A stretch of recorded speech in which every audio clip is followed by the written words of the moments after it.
My husband walked through that invisible door, but he never came back, so I grabbed a knife and stepped through myself, only to find a woman who looked exactly like me, cooking in the kitchen as if nothing was wrong, holding back my trembling. Where the fuck is he? Soccer practice. He hates soccer.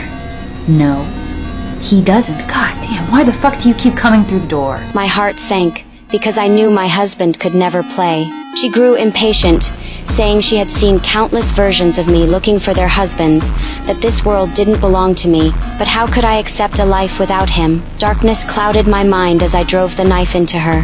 When she collapsed, I dragged her cold body back into my space, tied a string to the key, looped it around a stool, and slipped back into her world. I pulled hard until the key slid out of the lock, believing the door could never be opened again. Wiping away the blood, all I felt was an empty hollow. Then I heard a familiar voice calling from the room. I rushed over. I missed you. I miss you too, but everything okay? Yeah, I'm great. I'm better than great. But it wasn't my husband. It was another man, her husband. But what difference did it make? As long as someone was beside me, I could pretend life was normal. That night, I woke to strange noises and found the time door open again. I called my husband in panic, saying someone was at the door. He walked up, saw nothing, and told me I was imagining things before going back to bed. Forcing myself to stay calm, I went to the bathroom, but as I sat down, I saw a shadow outside. Grabbing a roll of paper, I stepped out and tossed it toward the door.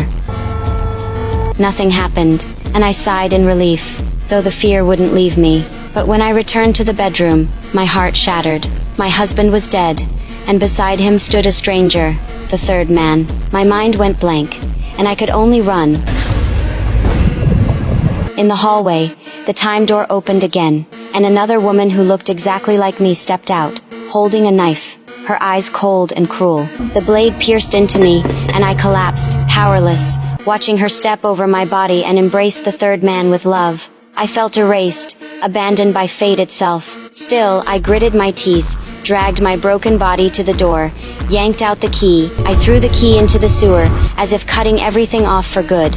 Collapsing against the closet, my breath came in ragged gasps. Then a baseball rolled off the shelf, with my name and my husband's written on it. In that moment, I finally understood. This wasn't my home. It belonged to the third woman's world. Fate was mocking me, and I no longer had the strength to resist.